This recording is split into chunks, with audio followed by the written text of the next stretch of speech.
Hello students, good morning everyone. Today we are going to start the next chapter, alternating current.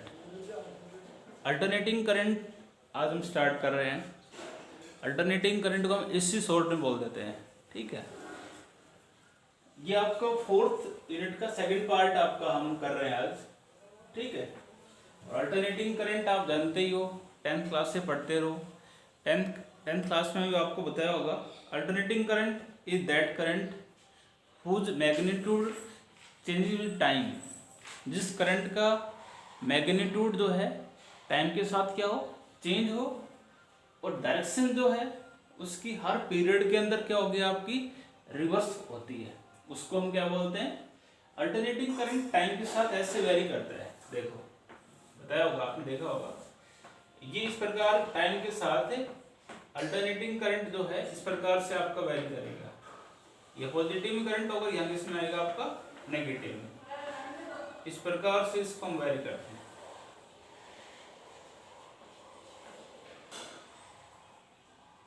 क्यों? ऐसे ही होता है alternating current. तो इसका मैग्नीट्यूड देखो यहाँ पे कम है, फिर धीरे धीरे आपका मैक्सिमम हो गया. इस पॉइंट पे करंट आपका मैक्सिमम जो होता है इसको हम बोलते हैं the peak value of current. I note यहाँ पे क्या है, peak current, maximum value of current. यहाँ भी करंट आपका मैक्सिमम होगा, ये भी आपका आई नोट होगा, पर नेगेटिव में होगा. इस केस में किसमें होगा, ये नेगेटिव में आपका आएगा. ठीक है, डेफिनेशन इसकी यही है. अल्टरनेटिंग करंट वो होता है जिस करंट का मैग्नीट्यूड टाइम के साथ जितना टाइम बढ़ रहा है उतना उसका मैग्नीट्यूड वेरी कर रहा है. पहले कम मैग्नीट्यूड है, धीरे धीरे बढ़ रहा है. इस पॉइंट मैक्सिमम, फिर धीरे धीरे कम हो रहा है, फिर नेगेटिव में बढ़ेगा आपका, फिर पॉजिटिव में. मैग्नीट्यूड और डायरेक्शन हमेशा क्या होगा, इसका चेंज होता रहता है. उसको बोलते हैं अल्टरनेटिंग करंट. इस प्रकार से ये करंट साइन कर्व इसको बोलते हैं. और इसकी इक्वेशन जो होता है, equation of alternating current at time t, वो आपकी होगी I naught of sine of omega t. इसका इक्वेशन होती है. ठीक है, alternating current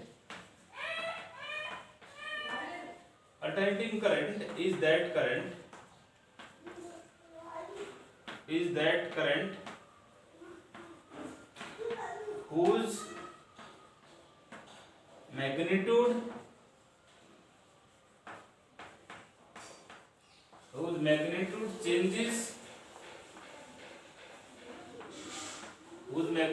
changes with time and direction reverse periodically. Her period में डायरेक्शन क्या होगी, इसकी रिवर्स होगी. देखो इसमें कहते पॉजिटिव में, फिर नेगेटिव में, फिर पॉजिटिव में, फिर किस में आएगा, नेगेटिव में. हर पीरियड में डायरेक्शन जो उसकी रिवर्स हो जाती है. अल्टरनेटिंग करंट क्या बताया, जिस करंट का मैग्नीट्यूड टाइम के साथ चेंज हो और डायरेक्शन हर पीरियड में क्या हो, उसकी रिवर्स हो, उसको हम बोलते हैं. इसी प्रकार ये ईएमएफ पढ़ के इसके लिए हो सकता है. बेसिक बातें हैं इसके अंदर. अल्टरनेटिंग ईएमएफ क्या होगा, ये तो पता है ना. यहाँ पर आई नोट क्या है, आई नोट आपका है पीक करंट.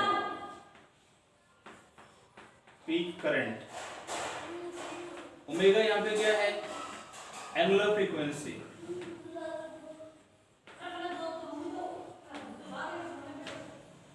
ओमेगा यहाँ पे क्या है, एंगुलर फ्रीक्वेंसी. और इसका रिलेशन यही होता है, omega is equal to 2π/t होता है. एंगुलर फ्रीक्वेंसी का फॉर्मूला क्या होता है, 2π/t. टी टाइम पीरियड है, और 1/t आप जानते हैं फ्रीक्वेंसी भी होता है.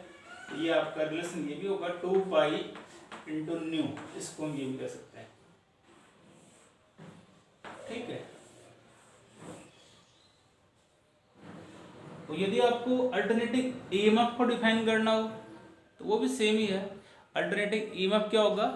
Alternating EMF is that EMF whose magnitude changes with time and direction reverse periodically. ऐसे ईएमएफ आ जाएगा इस केस में। ईएमएफ और टाइम कैसे वेरी करता है? तो इक्वेशन फॉर अल्टरनेटिंग ईएमएफ यदि आपको निकालनी है, equation for alternating EMF at time T,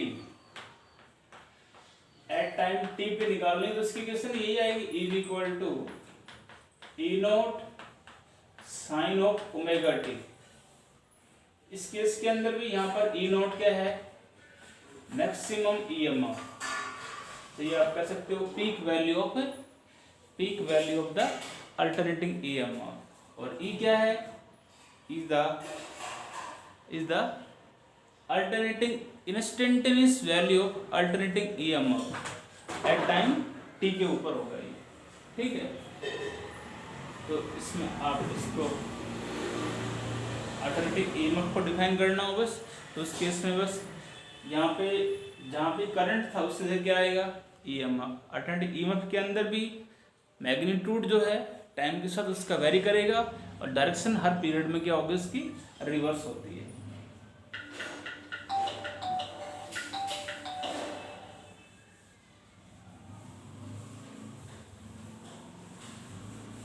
अब इसके अंदर हम फर्स्ट टॉपिक हमारा आता है root mean square value of alternating current, ठीक है। अब की बार मीन और average value of alternating current जो था सिलेबस से हटा दिया, इसलिए हम इसको नहीं करवाएंगे। अब सीधा ही जो है इसमें हम स्टार्ट करेंगे root mean square value of alternating current. First topic यही है root mean square value of alternating current. इससे लिख रहा हूं मैं root mean square value of alternating current. Root mean square value of alternating current तो होता है एक स्टेडी करंट होता है, एक कांस्टेंट करंट होता है which would generate the same amount of heat in a given resistance in a given time as is done by the alternating current when passed through the same circuit and same resistance। इसका मतलब क्या हुआ? अभी हम आगे इसको बताएंगे दोबारा कि रिलेशन के according the root mean square value of alternating current की जो वैल्यू जो आएगी ना आपकी, वो एक कांस्टेंट वैल्यू आएगी। उसको हम फ्लो करेंगे तो हीट जो जनरेट होगी वो, और जब हम एक करंट पास करते हैं उस केस के अंदर भी हीट आपके क्या होगी? सेम होगी। डेफिनेशन में लिख रहा हूं, पहले इसका अलग नाम हम इसको सिंबल IRMS से लिख सकते हैं।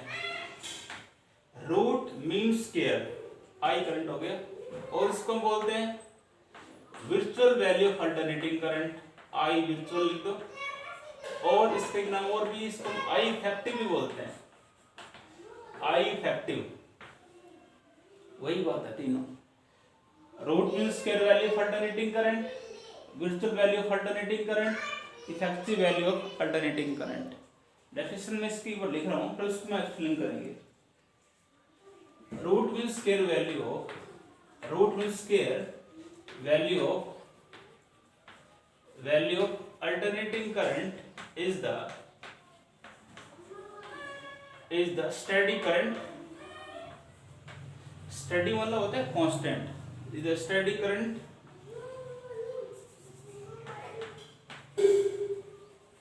which would generate the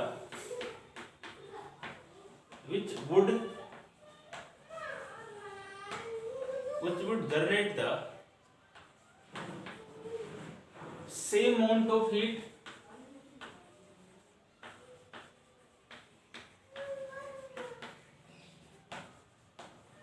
which would generate the same amount of heat which generate which would generate the same amount of heat in a given resistance in a given resistance in a given time as is done by the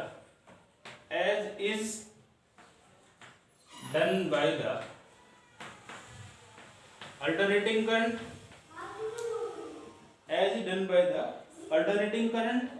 when passed through the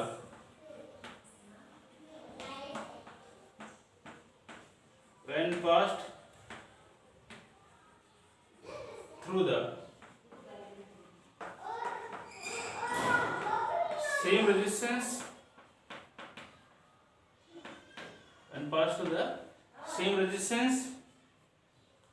for the same time.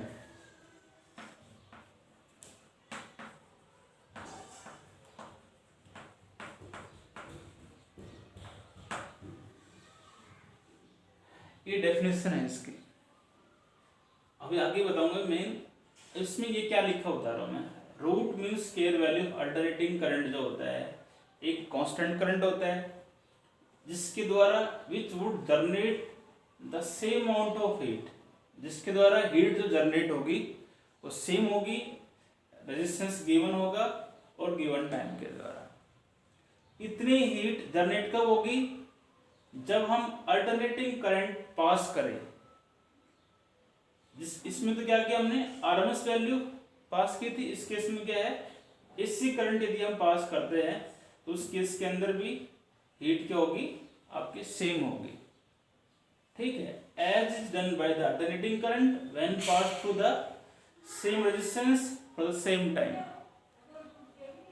ठीक है, इसका expression जो है वो हम drive करते हैं, वही कांस्टेंट वैल्यू होती है Newton square value of alternating current की, वो हम कैलकुलेट करना चाह रहे हैं। इसका एक्सप्रेशन हम ड्राइव कर रहे हैं। एक्सप्रेशन इसका है, उसके लिए हमने मान लिया equation for alternating current at time T. At time T के ऊपर हम अल्टरनेटिंग करंट मान लिया। Let equation for alternating current, equation for alternating current I is equal to I naught sine of omega T. ये हमने current मान लिया और ये करंट जो है हम फ्लो कर रहे हैं उस रेजिस्टेंस के क्रॉस। ठीक है, जिस का रेजिस्टेंस उस कंडक्टर का क्या है, आर कह सकते हो। तो ये करंट हम उस कंडक्टर में फ्लो कर रहे हैं जिस कंडक्टर का रेजिस्टेंस क्या है, आपका आर आपको दिया हुआ है। ठीक है, let this current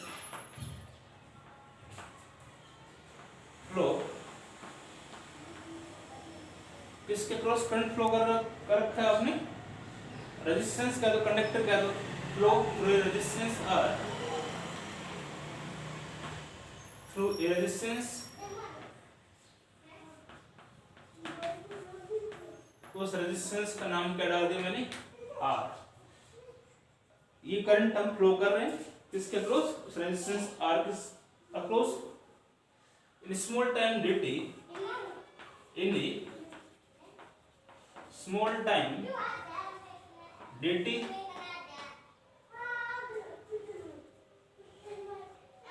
small amount of heat is produced, small amount of heat is produced।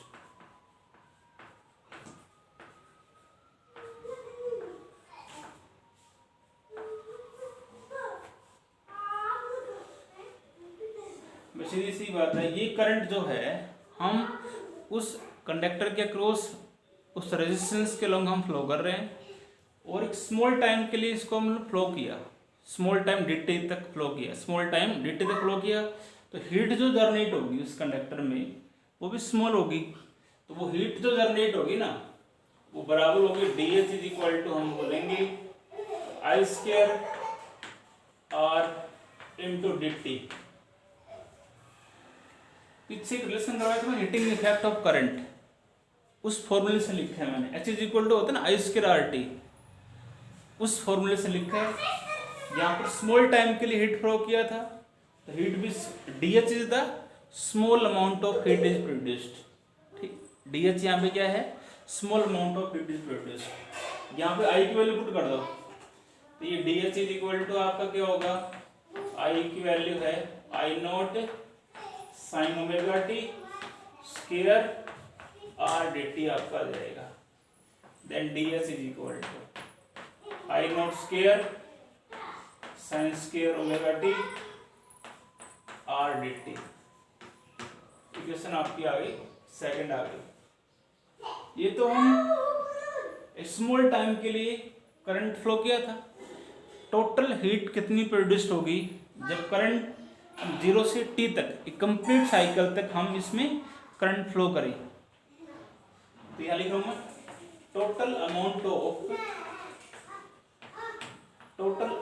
Of heat is produced in A complete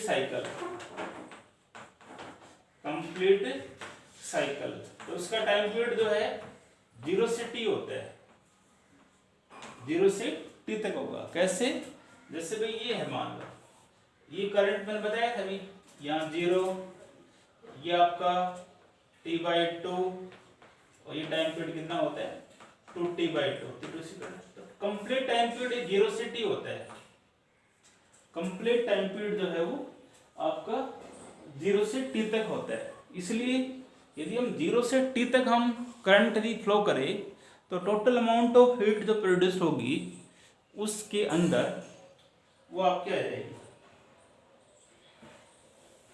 वो इसको मैं निकाल रहा हूं इधर।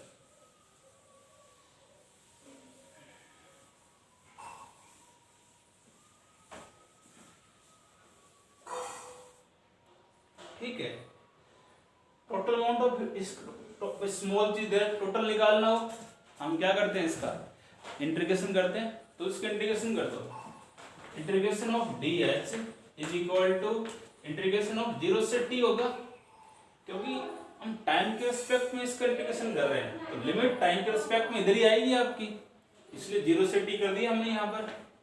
आई naught square R sine square omega t into d T.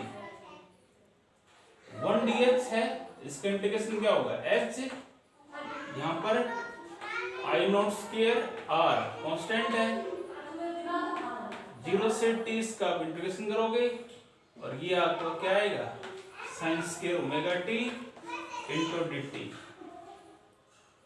और sign square omega T की formula होता है 1 minus cos 2 omega T by 2। इसका फॉर्मूला लिख दिया मैंने, ये आपका आएगा आई नॉट स्क्वायर आर 0 से T 1 minus cos 2 omega T by 2, और इसके बाहर यहाँ पे क्या दिया हुआ है, dt। Sine square omega T का फॉर्मूला लिख दिया मैंने 1 minus cos 2 omega T by 2 into dt। अब इसका इंटीग्रेशन आप करोगे with respect to dt, 2 constant है, इसको लिखो बाहर पहले यहाँ। H इज इक्वल टू आएगा आई नॉट स्क्वायर आर बाई 2, और इसको ऐसा लिख देता हूं मैं क्योंकि ब्रैकेट में 2 टर्म दी हुई है, तो मल्टीप्लाई कर दो इंटीग्रेशन से और dt से। ये आप ऐसा लिखा जाएगा 0 से T 1 dt minus integration of 0 से T cos 2 omega t into dt। ठीक है, इसको सोल्व करते जाओ। Then I naught square R by 2 into 1 dt का इंटीग्रेशन t हो जाएगा, और लिमिट 0 से T इधर आ जाएगी आपकी। ठीक है, ऐसे ही इसका इंटीग्रेशन क्या होगा, cos 2 ओमेगा t का sin 2 omega t by 2 omega, और लिमिट आपकी 0 से T ये आ जाएगा। ठीक है, इंटीग्रेशन आप पढ़ना चाहिए, मैथमेटिक्स में आपने पढ़ा है, ये पढ़ोगे आगे आपके आएगा। एच इज इक्वल टू ये आएगा I naught square R by 2। Upper limit t है यहाँ पर, अपर लिमिट क्या है इसकी टी, और lower limit 0, T minus 0 minus इस 1/2 में लिख दिया हमने इसको ऐसे 1/2 में का बाहर निकाल लिया, और अब इसकी जगह लिमिट लगा दो, upper limit sine 2 omega T minus sine 0, small T जगह अपर लिमिट लिख दिया कैपिटल टी, और साइन ओमेगा इंटू 0 0 हो जाएगा, ठीक है। और एक बात हम जानते हैं, वी नो ओमेगा जो है वो होता है 2π/t होता है ना, तो यहां से इसको इधर ले आओ, ओमेगा टी की वैल्यू किसकी आएगी बराबर आएगी 2π, तो यहाँ ओमेगा टी जो है इसकी जगह आप 2π रखो तो साइन ही 4π हो जाएगा। Then h is equal to I naught square R by 2 T minus ये 0 मत लिखो, ठीक है 1/2 ओमेगा, और ये साइन ऑफ 4π हो जाएगा आपका, 2 ओमेगा टी 2π और 2 ये तो 4π और साइन ऑफ 0, ठीक है। h is equal to I naught square R by 2 T 1/2 omega, और साइन 4π जो होता है वो आपका 0 होता है, साइन 4π कितना होता है 0, और साइन 0 कितना होता है 0, इसलिए इसको इससे मिलेगा तो ये आपका 0 हो गया। h इज इक्वल टू आपका आ जाएगा I naught square R by 2 into T, equation आपकी आ गई 3rd, ठीक है। ये आगे इसका बार बार इंटीग्रेशन आएगा ऐसे, कोस्ट ये साइन स्क्वायर ओमेगा टी का मैं सीधा लिखूंगा, शॉर्ट में करूंगा आगे, इसको दोबारा देख लो एक बार। साइन स्क्वायर ओमेगा टी को क्या लिखा है मैंने 1 minus cos omega T by 2, formula होता है 2 को लिख दिया इधर, और 1 dt, और इसको मल्टीप्लाई कर दिया हमने cos omega T dt, 1 dt का t और कोस ओमेगा टी का sine omega T by 2 omega, और 2 ओमेगा को इधर लिख दिया मैंने, और upper limit minus lower limit omega T 2π sine 4π sine 4π 0 sine 0 0, तो ये आ जाएगा। तो ये हीट प्रोड्यूस कब हुई, जब हम अल्टरनेटिंग करंट फ्लो करते हैं कोई रेजिस्टेंस R के अंदर, ठीक है। अब हम ये कह रहे हैं if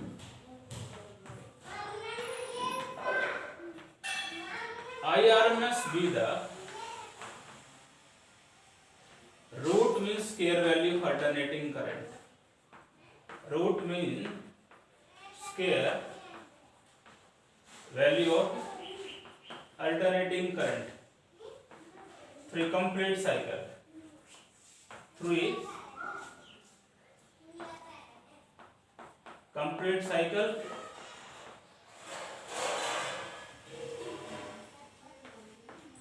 for a resistance R।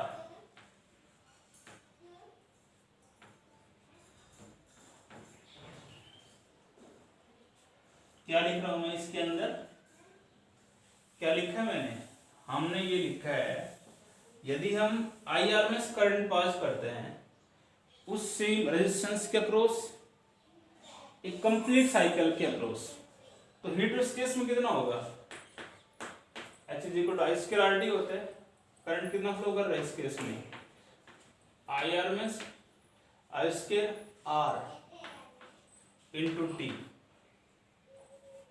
Complete cycle क्या है टाइम पीरियड उसका टी होगा 0 से t, तो t कर दिया मैंने इसको, रेजिस्टेंस सेम है, इक्वेशन 4 आ गई।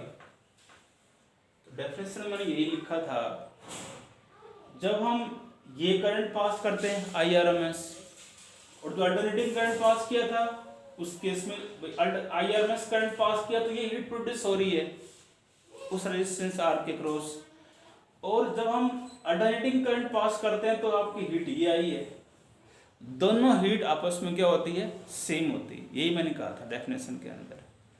दोबारा देख लो, जब अल्टरनेटिंग करंट पास करते हैं तो ये हीट प्रोड्यूस हो रही है आपकी, और आईआरएमएस करंट पास किया तो ये हीट प्रोड्यूस हो रही है। दोनों हीट आपस में क्या होती है, बराबर। डेफिनेशन में यही होता है, दोनों हीट बराबर होगी तो उस केस में जो आईआरएमएस करंट जो होगा उसकी कांस्टेंट वैल्यू आएगी। ये कह रहा है, कंपेयर करते हैं इसको from equation 3rd and 4th। ये आ जाएगा आई स्क्वायर आरएमएस आरटी बराबर है I naught square RT by 2। RT से आरटी कट जाएगा, आई आरएमएस यहां से आपका क्या आएगा, आई नॉट बाई √2 आ जाएगा। ये आएगा ना भाई, स्क्वायर रूट ले लो इसका, स्क्वायर रूट से स्क्वायर कट जाएगा और यहाँ स्क्वायर रूट आपका इसमें लग जाएगा। इसको √2 से 1 से डिवाइड करोगे तो इसकी वैल्यू आपकी ये आ जाएगी, आई आरएमएस इज इक्वल टू 0.707 आएगा। √2 को 1 से डिवाइड करोगे 0.707 आएगा, और यहाँ पे करंट आपका है आई नॉट। मैंने कहा था ना एक कांस्टेंट करंट, आरएमएस करंट एक कांस्टेंट करंट होता है। ये कितना होगा 0.707 ऑफ आई नॉट। तो यहाँ से हम ये कह सकते हैं कि जो रूट स्क्वायर वैल्यू का अल्टरनेटिंग करंट जो होता है वो किसके बराबर होगा, 0.707 of maximum value of the alternating current.